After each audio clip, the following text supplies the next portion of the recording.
Hello, this is Clive Priddle with The Current. Today we are joined by Arvind Gupta and Po Bronson. They are authors jointly, and they're also partners in IndieBio, which is, I'm going to call it a kind of punk venture capital company that invests in progressive science. How does that fit what you guys are doing? That sounds good. Another way to say it might be like if Rick and Morty and Goldman Sachs had a baby. Out comes IndieBio. I don't want to think about the actual moment that they might have conceived that child, but the child, of course, will be a thing of beauty. So the book is a wonderful, optimistic collection of essays and examples of science as a kind of liberating force, science as something that can take on problems, science as a gathering of interesting innovators who are not afraid to get into difficult spaces that perhaps other people, other less confident people would shy away from. Do you want to talk a little bit about how the IndieBio concept grew up, and then how you both came to share in it? Yeah. IndieBio really, it was a response to the state of funding for biotech, but really it was about getting science out of the ivory tower and into the hands of everybody that had great ideas that didn't have a place to go to execute them. And so IndieBio is a place for those people to go. They're enabled with a little bit of seed money and a lab and mentorship. And the things that they're able to do is astonishing. From these people's minds, from these scientists' minds, came meat without cows, came new approaches to treating oncology and cancer. Came new ways of thinking about rebuilding the world around us, from sustainable fashion to circular economies of energy and taking waste and turning them into fuel so we could use it again. So it's been a remarkable place of growth for myself and for the companies and the founders that we funded. And it's also where I met Po Bronson. Yeah, let me jump in with, I was a fan of IndieBio. And when Arvind started it 5.5 years ago, certainly it was mind-bending with the science fiction stuff that they were doing, because they were applying biotechnology and genetic engineering beyond just, say, human healthcare. They were doing that too, but they were doing it to disrupt all of the food, the materials, the energy systems. But more than that, I think people recognize this in their heart, but they didn't verbalize it. What was really happening was a social movement that all across our society, despite a society that arguably is poor in science, there are a massive amount of incredible PhD scientists. There's so many, there's only one professorship for every 6 of them to go around. And they had nowhere to go in their life. They didn't want to go into some boring job working for some pharma company. And they wanted to control the destiny of their science. And Arvind created a place for this movement to inspire people to take science out of its silo and to give it to essentially the people and all of their friends. So I want to come back to that in just a second, but one of the reasons that it's so great to have you guys on right now is that since March of this year, of course, the country has been wrestling with a particular scientific challenge with how to deal with the coronavirus, with COVID. And I'm curious to know whether you think that COVID is a challenge best handled by big pharma, by big government, or whether it needs a different kind of approach altogether, perhaps much closer to what you've been seeing and doing within IndieBio. Yeah, it needs all the approaches, right? Like all massive problems need all the approaches. And I think that's one of the most important things about IndieBio and its brethren. If it was all about a small group of geniuses over in a corner solving the world's problems, well, we'd be fine, right? There already is a small group of geniuses over in a corner. The problem is it's not enough. And it's never enough to solve massive issues. We need more outside thinking, and that's actually where real revolutions come from. is when people come in orthogonally and say, oh, I see the problem differently because I had a big different background, right? And then they could attack that problem in a way that no one else thought and crack it in a way no one else thought. And this happens over and over again in history, and that will continue to happen over and over again in the future, which is why we need that, all of the approaches ahead. And so big pharma means big money, right? It doesn't mean necessarily problem solved. I hope, but we want everyone involved, right? This is a bar chart, a line graph of what's happened to COVID between March and the end of July. And most people think since then it has done this. That is an absolute illusion. This is what it's done. Since the end of July, beginning of August. That is what Big Pharma and the US government have enabled. This is a lie. Look at the statistics. COVID cases, over 7 million. How's it working? Why? Because we gave it all. Nothing wrong with Big Pharma and nothing wrong with all the government support for that. But we have a drug company that you repurpose an old drug. It's doing really well in clinical trials. It passed, and the government hasn't funded its trials. Like again and again, there needs to be a much more broader, distributed approach to enable far more people, not just the politically connected. We're talking together in October. It's the week of publication of your book. If you were to bet right now, based on what you know of the people who are working in this space, as to which of the possible vaccines is going to become effective and scalable, where would you think it's most likely to come from? Well, vaccines. That's a devil's question, man. Why does it matter to you? The only reason people who care about which vaccine is because they want to bet their money in the stock market. So now let's be super clear. Why does it matter who made it?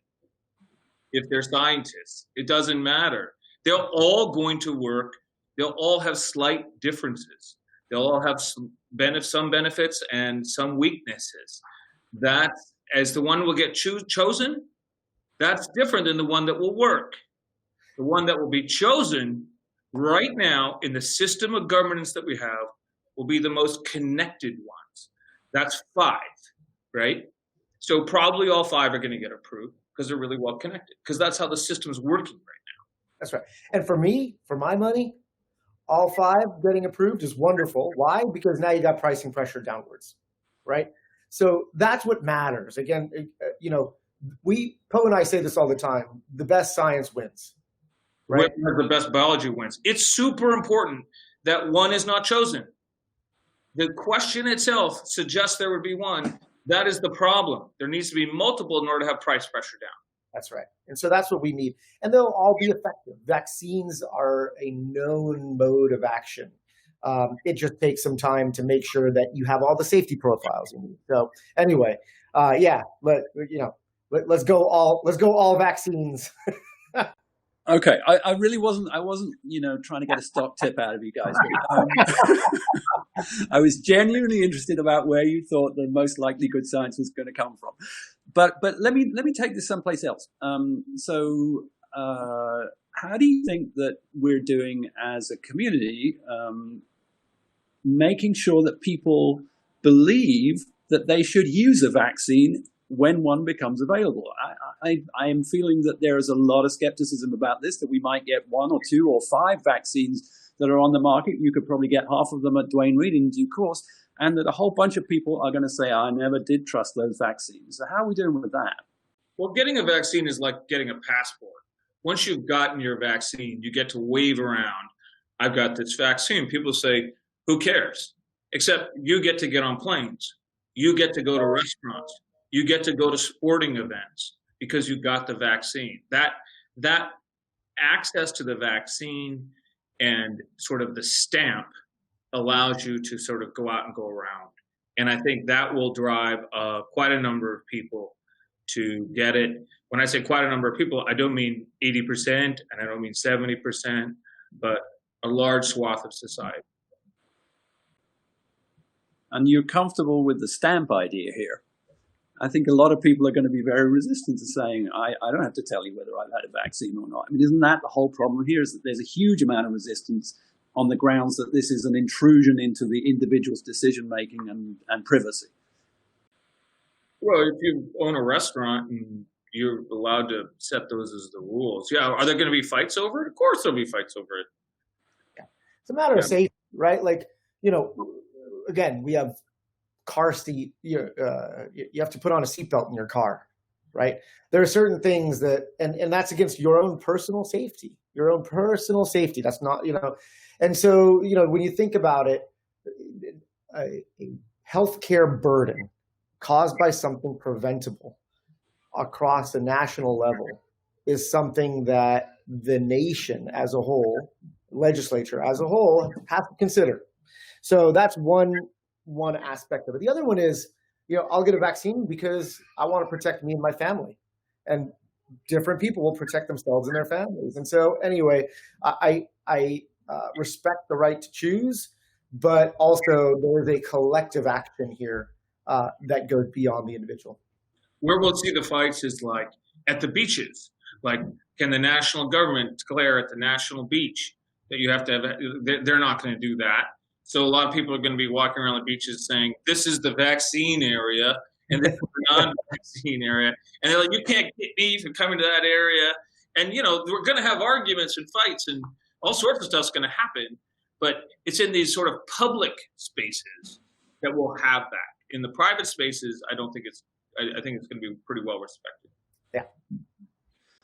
So what I really love about your book is that you are incredibly positive about the power of science, sometimes quite small science, to make really positive change on behalf of a whole range of issues. And I guess the biggest umbrella issue in your book is sort of climate change.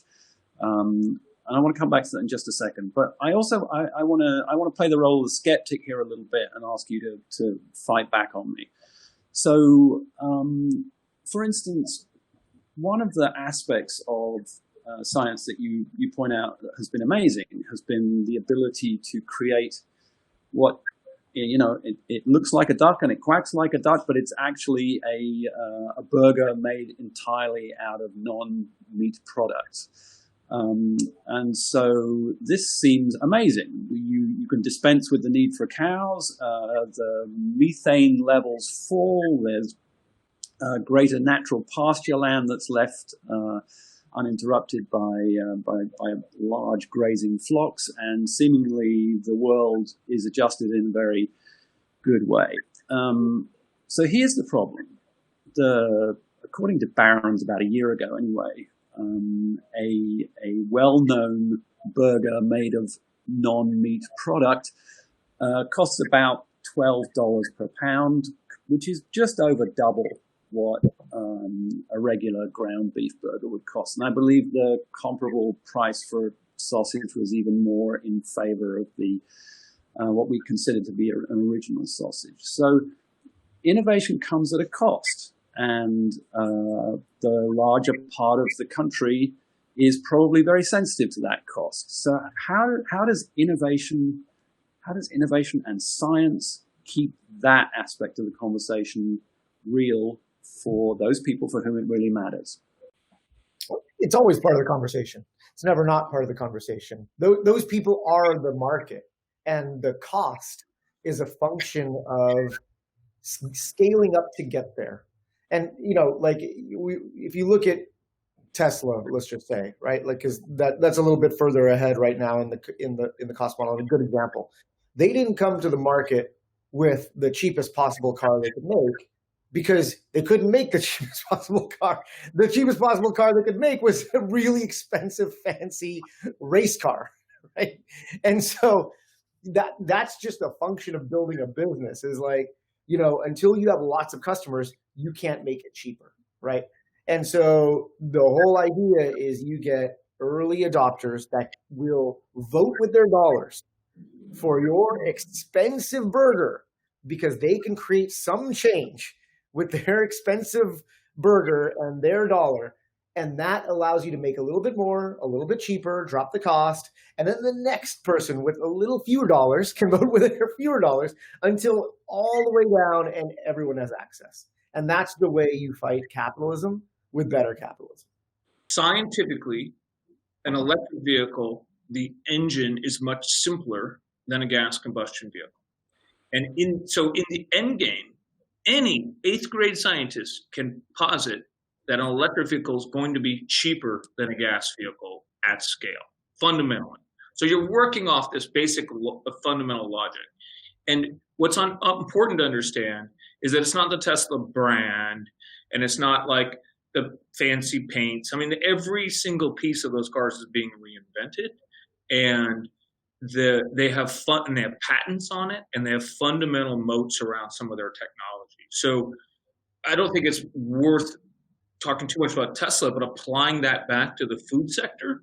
Right. We're talking not just about mixing some plants in a bowl. We're talking about creating fundamental infrastructure with bioreactors and with new pipelines and new supply chains that creates a very large moat around it that other companies can't necessarily imitate. And the bigger it gets, the scale goes up and the cost comes down.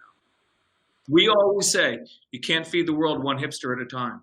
We start the conversation here before $1 goes into these scientists, the very, very beginning of the journey. Let's do technical models and price out how the cost curve is going to come down over time. Because we know we'll never be a big success unless it can be more affordable than meat. And we'll tell you that we have a number of technologies right now that are cheaper than meat.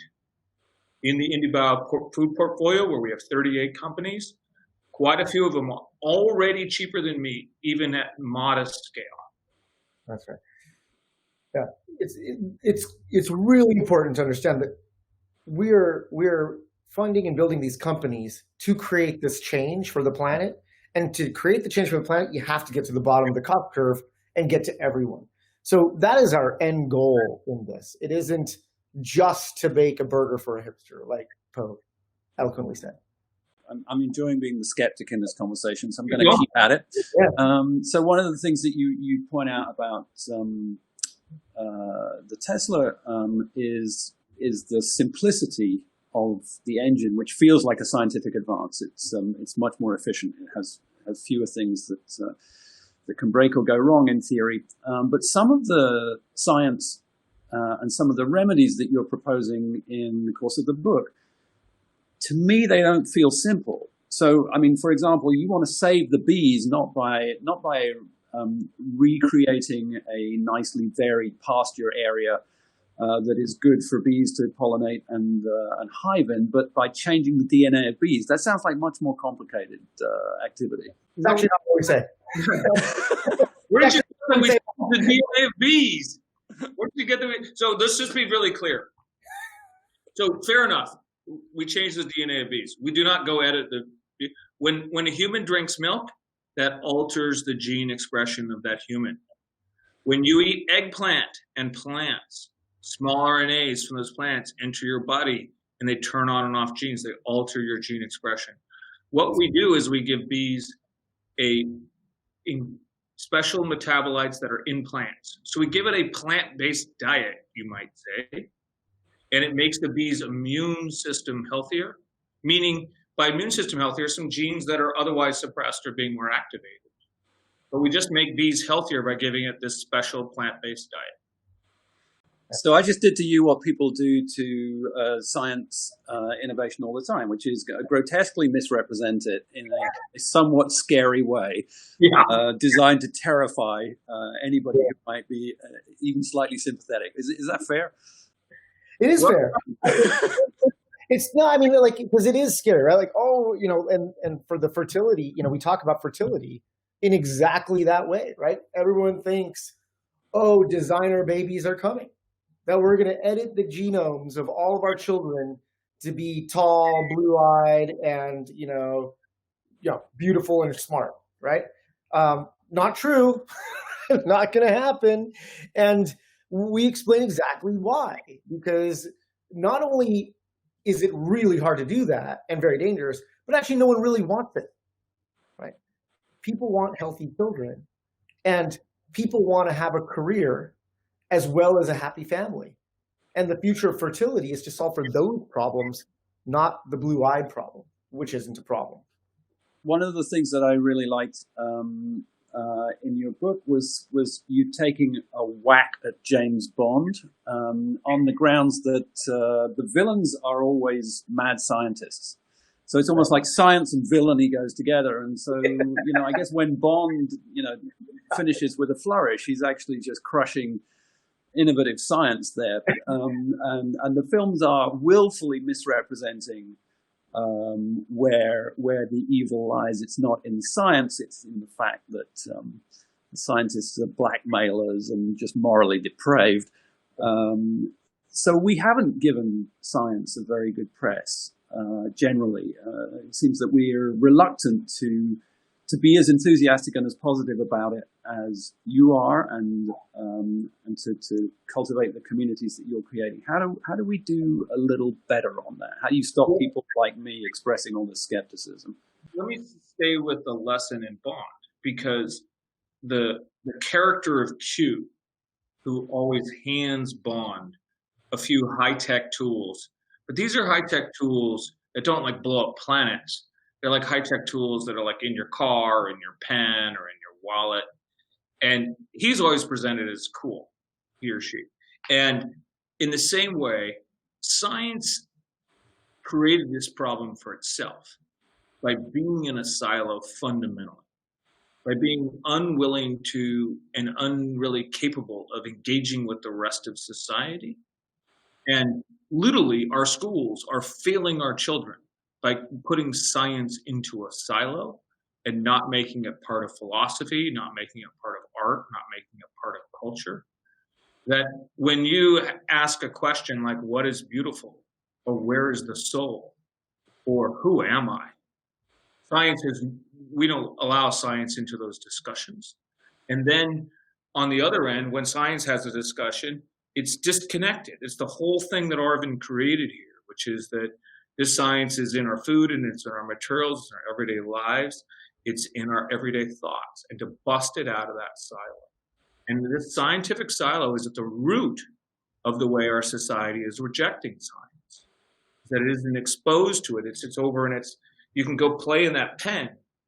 Right? I don't want to overplay the skeptic here. Can we close maybe with both of you picking an area? Don't make it into a stock tip, but an area of activity that you've written about that you're just particularly excited about, where the potential feels like the sort of thing that gets your fingertips tingling. Pick one. Tell me what you're most excited about. Ooh.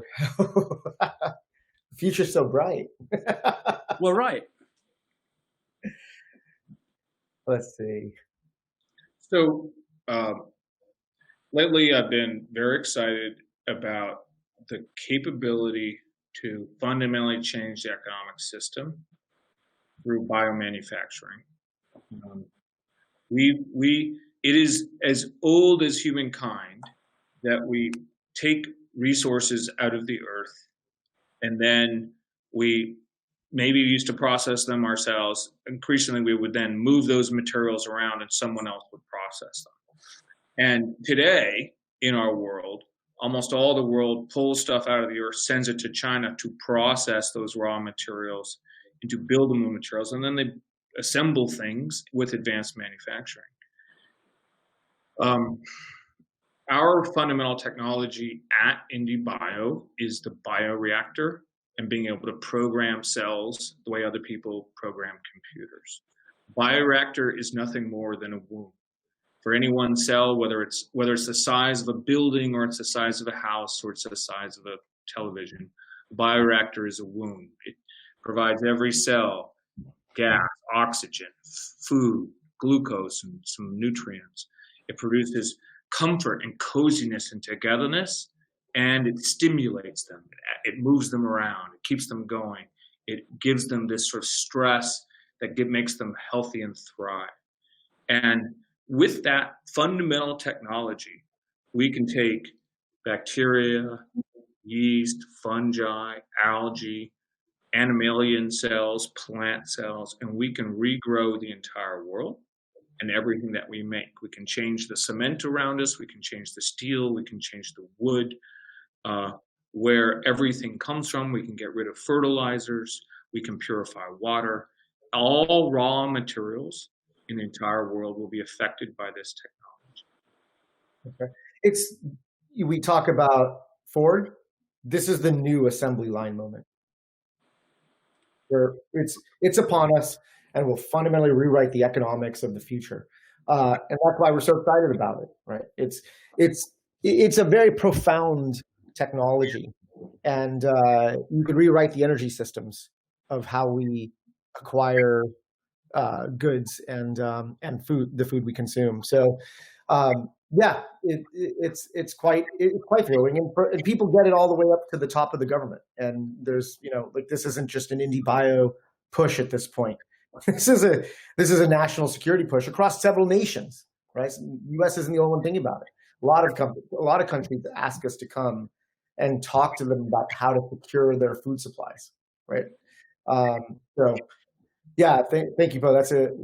I mean, on the human health side, right? Like on the other side, the ability to understand our disease, all disease, as basically information, and then design counter information to treat that disease is another fundamentally different way of looking at the world. Rather than, that's a new paradigm versus an older paradigm, which is diseases are caused by proteins and we just knock out that protein. Now we can go upstream of that into the mRNA material and start to treat on that level. And there's other mechanisms that are showing us that, once you understand the information, you can treat that disease. And it changes the way we look at medicine. Sepsis is something that you get a name. Oh, this person's in sepsis. Well, what is sepsis, right? It's just a collection of symptoms, right?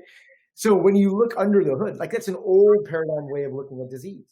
Now, the new paradigm of looking at disease is, what are the genetics of what's happening in a person with sepsis?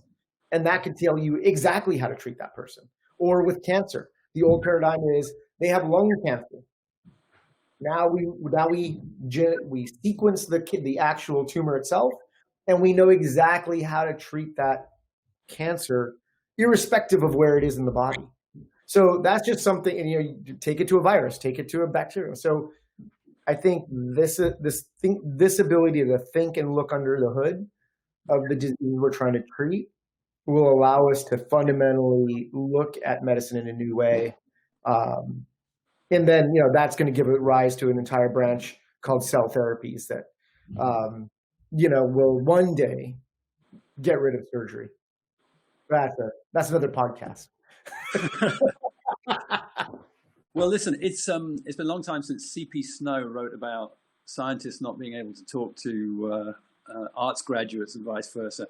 And I really want to thank you guys for talking today and for your book, which is really aptly entitled Decoding the World. There's a lot of sharp, shimmery chapters for people to enjoy, and I'm sure they will. Really grateful that you were able to give us your time this morning. So thank you, Arvind. Thank you, Po. This was a lot of fun. Likewise. Thank you. Hachette.